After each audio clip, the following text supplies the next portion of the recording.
शैतान के 3 सोने के बाल। बहुत पुराने ज़माने की बात है। एक बहुत गरीब औरत ने एक सुंदर बेटे को जन्म दिया। उस बच्चे के हाथ पर नीले रंग का एक बड़ा सा दाग था, जो पंडितों के अनुसार उसे भाग्यवान बना रहा था। उसके जन्म के साथ ही उस गांव के ज्ञानी ध्यानी पंडितों ने भविष्यवाणी की कि यह बच्चा 14 साल की उम्र में एक राजकुमारी से विवाह करेगा और खुद राजा बनेगा। एक दिन ऐसा हुआ कि एक राजा शिकार खेलते हुए रास्ता भूलकर उसी गांव में आ गया जहां उस बालक का जन्म हुआ था। गांव वालों ने उस राजा को पहचाना नहीं, क्योंकि उन लोगों ने कभी उसे देखा ही नहीं था। गांव के एक बूढ़े ने बातों बातों में राजा को बताया कि कुछ दिनों पहले उनके गांव में एक ऐसा बच्चा पैदा हुआ है जो 14 साल की अवस्था में इस राज्य के राजा की लड़की से विवाह करेगा। राजा को यह बात सुनकर बहुत गुस्सा आया, क्योंकि कुछ दिन पहले उसके घर में एक बेटी का जन्म हुआ था। राजा वैसे भी बहुत ही घमंडी और कठोर हृदय का व्यक्ति था। राजा ने सोचा कि क्यों न मैं उस गरीब औरत को कुछ धन देकर इसका बच्चा इससे ले लूं और इसका काम तमाम कर दे, तो न ही यह भाग्यवान बच्चा रहेगा और न ही मेरी राजकुमारी से विवाह कर पाएगा। वह गांव के उस बूढ़े से बोला, बाबा तुम मुझे उस औरत के पास ले चलो, वह उस बच्चे को ठीक ढंग से नहीं पाल पाएगी, मैं उस बच्चे को अच्छे ढंग से पाल कर बड़ा करूंगा। बूढ़ा उस राजा को उस भाग्यवान बच्चे की माँ के पास ले गया। राजा ने उसे अपना बच्चा देने की विनती की और बोला, तुम बहुत गरीब हो, इस बच्चे को कैसे पाल सकोगी? यह बच्चा मुझे दे दो, मैं इसे बहुत अच्छी तरह से पालूंगा। वह गरीब औरत उसे अपना बच्चा देने से इनकार करती रही। तब राजा ने उसे बहुत सा धन दिया और बोला, इस धन से तुम अपना पेट पालना, और जब यह तुम्हारा भाग्यवान बेटा बड़ा हो जाएगा तो खुद ही तुम्हारे पास आ जाएगा। गरीब माँ ने सोचा, चूंकि ये बहुत ही भाग्यशाली बच्चा है, इसलिए अमीर आदमी इसे लेने मेरे घर आ गया है, शायद यही ईश्वर की इच्छा है। बहुत सोच विचार के बाद उस गरीब औरत ने अपना बच्चा राजा को दे दिया। राजा ने उस बच्चे के लिए एक लकड़ी का संदूक खरीदा और उस संदूक में डालकर बहते हुए पानी में छोड़ दिया। उसने सोचा कि दम घुटने से बच्चा इस संदूक के अंदर ही मर जाएगा। वह यह सोचकर मन ही मन बहुत खुश हो रहा था कि उसने अपनी प्यारी सी बेटी को उस अनचाहे पति से बचा लिया है। मारने वालों से बचाने वाला बड़ा होता है, यही उस बच्चे के साथ भी हुआ। लकड़ी का संदूक बहते बहते एक पवन चक्की में जाकर अटक गया। उस पनचक्की पर काम करने वाले नौकरों ने जब वह लकड़ी का बक्सा देखा तो बहुत खुश हुए। उसने सोचा कि उस बक्से में जरूर ढेर सारा धन होगा। उसने पानी में घुसकर इस संदूक को बाहर निकाला।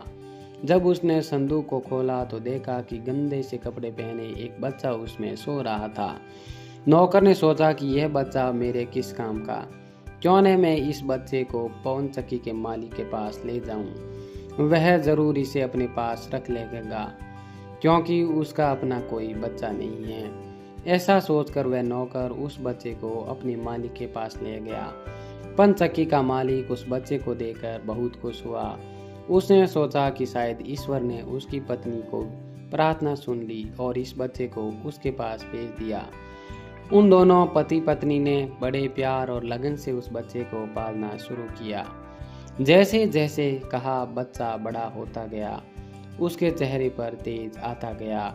उसे कोई भी देखता तो देखता ही रह जाता था।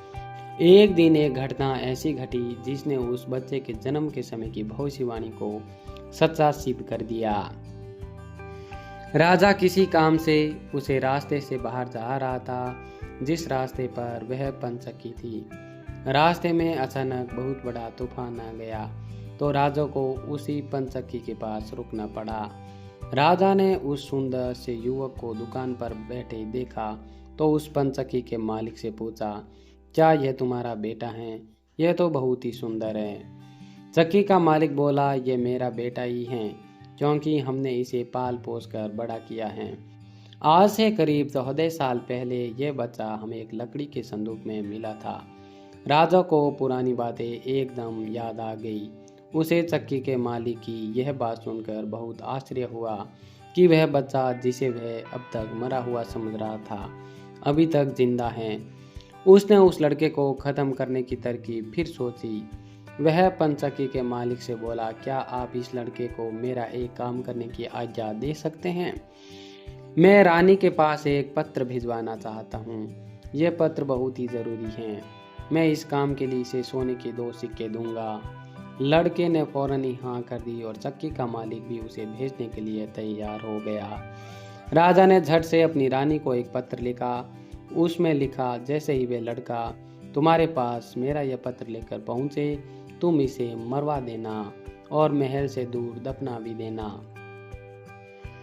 यह सब कुछ मेरे वापस आने से पहले ही हो जाना चाहिए। इतना लिखने के बाद उसने मुहरबंद वह पत्र उस लड़के को दे दिया। लड़का उस पत्र को लेकर राजमहल की ओर चल दिया। वह आज तक अपने घर से कहीं बहुत दूर नहीं गया था, अतः राजमहल का रास्ता नहीं ढूंढ सका और जंगल में ही भटकने लगा। शाम ढल चुकी थी, तभी अंधेरे में उसे दूर से रोशनी आती दिखाई दी। वह दौड़कर उस रोशनी की तरफ गया तो देखा कि वहां पर एक छोटा सा कच्चा घर था। उस घर में कोई दरवाजा नहीं था। जब वह उस घर में घुसा तो उसने देखा कि एक बूढ़ी औरत आग जलाए बिल्कुल अकेली बैठी है। वह औरत उस लड़के को अपने सामने देखकर डर गई। उसने लड़के से पूछा, बेटा तू कहाँ से आ रहा है और तुझे कहाँ जाना है? लड़के ने जवाब दिया, मैं पास के गांव की पंचक्की से आ रहा हूँ और रानी माँ को यह खत देने जा रहा हूँ, पर मैं इस जंगल में अपना रास्ता भूल गया हूँ। रास्ता ढूंढते ढूंढते शाम हो गई। अंधेरे ने मुझे यही घर दिखाई दिया, इसलिए मैं रात गुजारने के लिए यहाँ आ गया हूँ।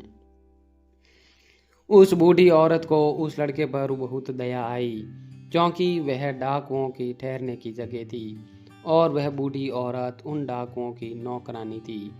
उसे डर था कि अगर डाकुओं ने उसे देख लिया तो उसे मार डालेंगे।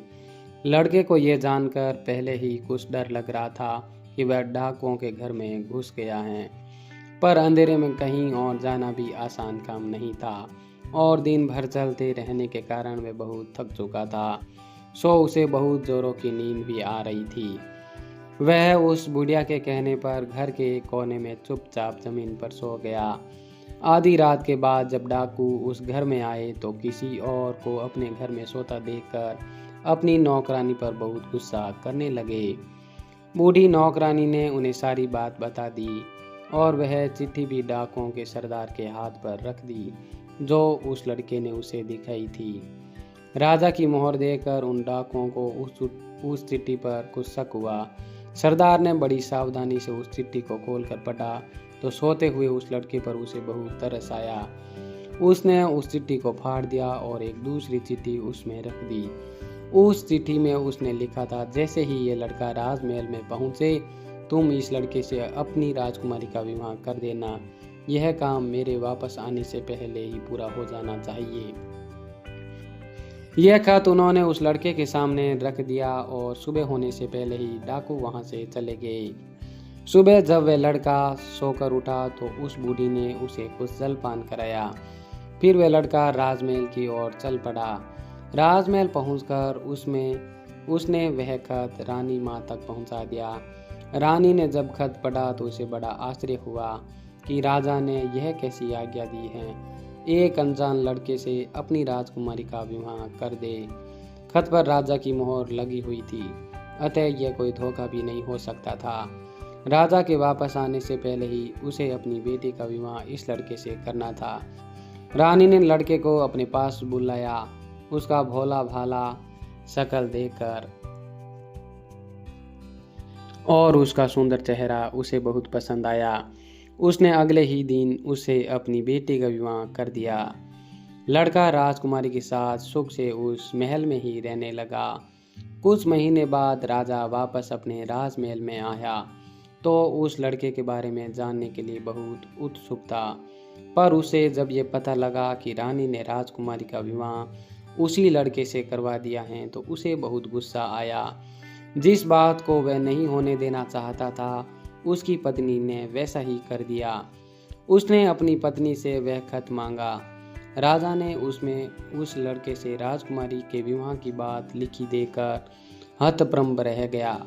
उसे लड़के पर शक हुआ कि ये पढ़ा लिखा है, जरूर रास्ते में खत बदल दिया होगा। उसने लड़के को अपने पास बुलवाया और उसे सच्चाई बताने की आज्ञा दी। लड़का बोला, हे राजन, मुझे कुछ नहीं पता कि इस खत में आपने क्या लिखा था, क्योंकि मैं तो इसे ऐसा ही लेकर आ गया। हाँ, जंगल में मैंने एक पुराने घर में रात जरूर गुजारी थी, क्योंकि मैं राजमहल का रास्ता नहीं ढूंढ पाया था और जंगल में भटक गया था। राजा को उस लड़के की बात पर विश्वास नहीं हुआ। वैसे भी राजा को उस लड़के से बहुत नफरत थी। वह नहीं चाहता था कि उसकी बेटी से शादी करने के बाद वह इस राज्य का राजा बने। वह लड़के से बोला, मेरी गैर हाजिरी में रानी ने मेरी बेटी की शादी तुझ कंगाल से कर दी है, पर मैं इस शादी को तब तक अपनी सहमति नहीं दूंगा जब तक तू मुझे शैतान के 3 सोने के बाल नहीं लाकर देगा। जब तू ये 3 सोने के बाल मुझे देगा, तभी सही मायने में उसका पति बन पाएगा। राजा ने ऐसी असंभव शर्त इसलिए रखी थी कि 3 सोने के बाल ढूंढते ढूंढते ही यह लड़का कहीं मर कब जाएगा। इस प्रकार उसे इस लड़के से अपने आप छुटकारा मिल जाएगा। अब लड़के के आगे राजा की आज्ञा का पालन करने के अलावा और कोई रास्ता नहीं था, क्योंकि अगर वह राजा की आज्ञा का उल्लंघन करेगा तो भी राजा उसे मरवा देगा। इससे अच्छा है कि बाहर जाकर ढूंढने पर शायद 3 सोने के बाल लाने में सफल हो जाए। वह अगले दिन मुंह अंधेरे ही शैतान के 3 सोने के बाल ढूंढने निकल पड़ा। चलते चलते वे एक बड़े शहर में पहुंच गया। शहर की सीमा पर एक बड़ा सा गेट था, जिस पर हथियारबंद सिपाही पहरा दे रहा था। सिपाही ने उस लड़के से पूछा, यहाँ तुम्हारा क्या काम है? क्या तुम कुछ समझते हो और जानते हो? लड़का बोला, मैं सब कुछ समझता और सब जानता हूँ। सिपाही बोला, अगर तुम सब कुछ जानते हो तो हम पर भी एक मेहरबानी करो। हमें भी बताओ कि शहर की सीमा पर यह जो कुआं है, पहले इसमें मीठा पानी निकलता था, पर अब इसमें पानी ही नहीं है, ये सूख गया है, क्यों? लड़का बोला, अभी तुम थोड़ा सब्र करो, जब मैं अपना काम खत्म करके वापस आऊँगा तो तुम्हें बताऊँगा। इतना कहकर वह गेट से निकलकर आगे गया। उसके बाद वह दूसरे शहर के बड़े से गेट के पास पहुँचा तो वहाँ पर भी एक हथियारबंद सिपाही पहरा दे रहा था। उस सिपाही ने भी उस लड़के से पहले वाले सिपाही जैसा सवाल पूछा तो लड़के ने उसे भी वही जवाब दिया। सिपाही बोला, अगर तुम सब कुछ समझते हो, जानते हो तो कृपा करके मुझे इतना बताओ कि इस शहर की सीमा पर जो सेब का पेड़ लगा है, उसमें पहले सोने के सेब लगते थे, पर अब ये पूरी तरह सूख गया है। अब इसमें पत्तियां भी नहीं लगती, ऐसा क्यों है? लड़का बोला, थोड़ा इंतजार करो, अपना काम पूरा करके आने पर मैं इसका जवाब तुम्हें बताऊंगा। इतना कहकर वह आगे चल दिया। चलते चलते तीसरे शहर की सीमा पर पहुंचा तो वहां पर एक बड़ी सी नदी थी, जिसमें एक छोटी सी नाव थी और एक नाविक उस पर बैठा था। नाविक ने उससे पूछा, तुम यहाँ पर क्यों आए हो और यहाँ के बारे में क्या समझते और जानते हो?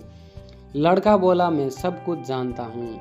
नाविक बोला, अगर तुम सब कुछ समझते और जानते हो तो कृपा करके मुझे बताओ कि आने जाने के इस काम से मुझे छुटकारा कैसे मिलेगा?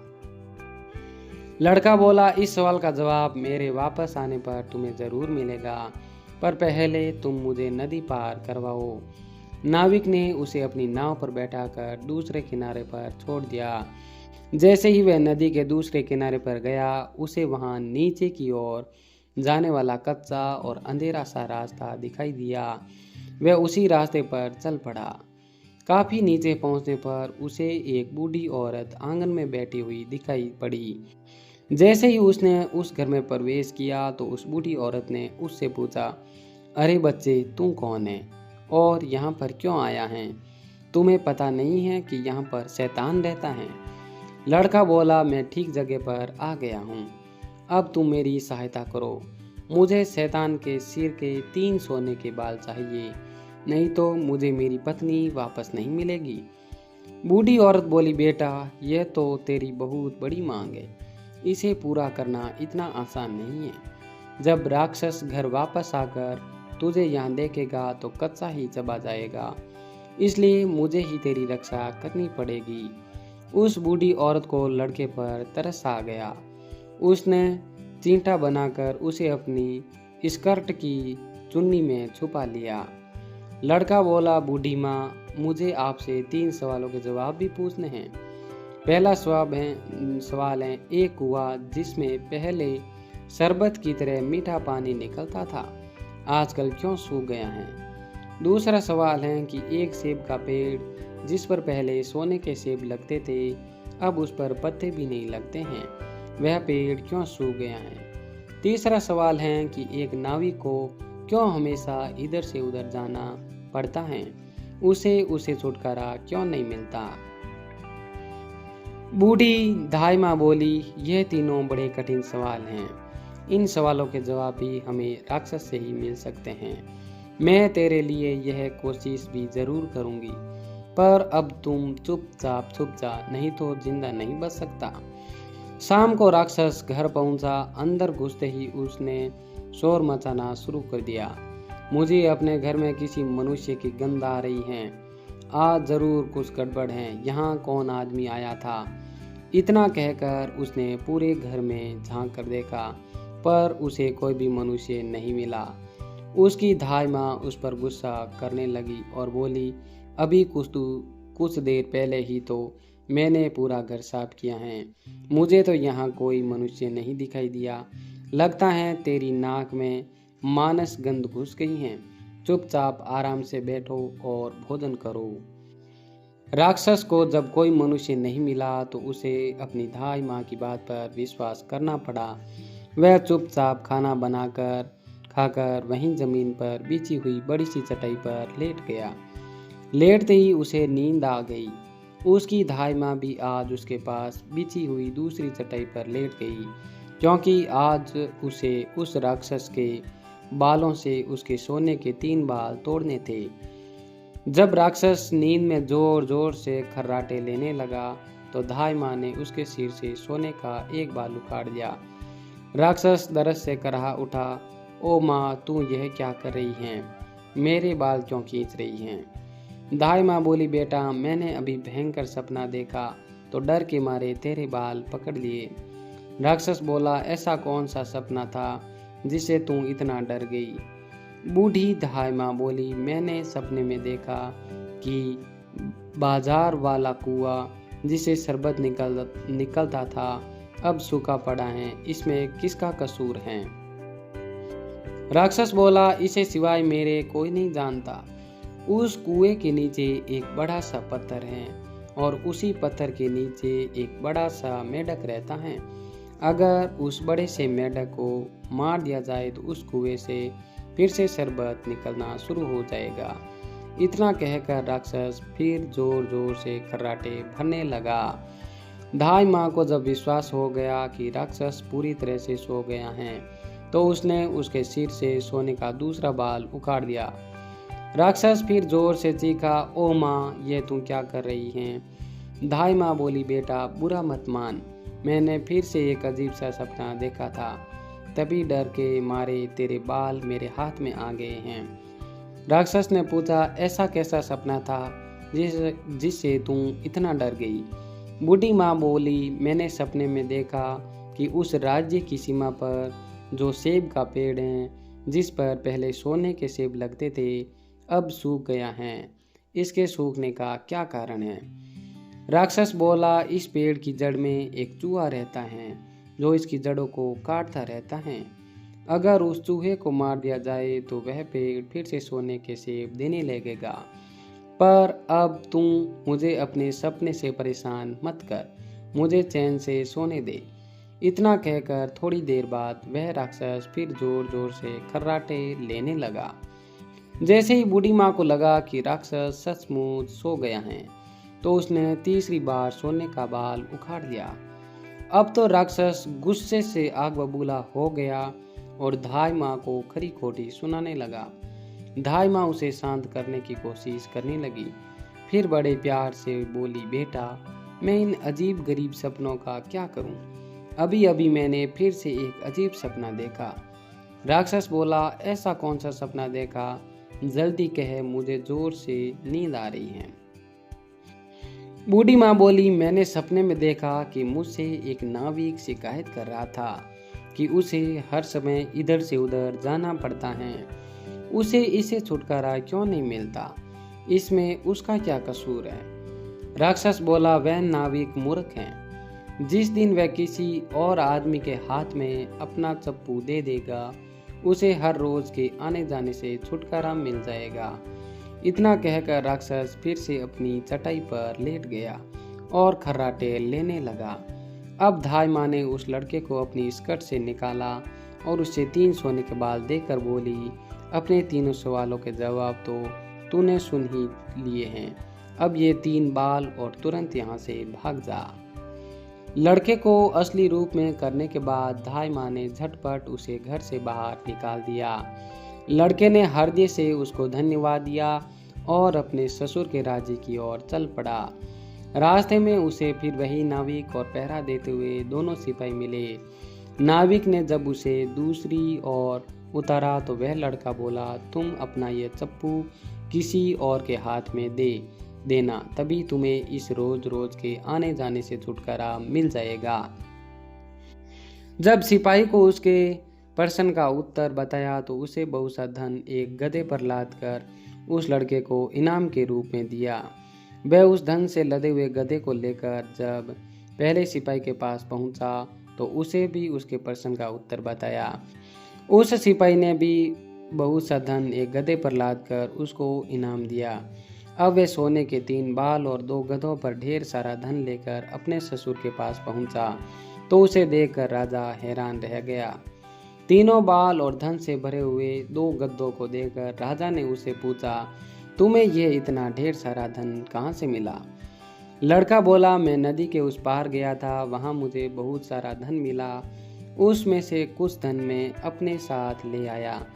राजा को लालच आ गया। वह लड़के से बोला, क्या मैं भी नदी के उस पार से तुम्हारी तरह कुछ धन ला सकता हूँ?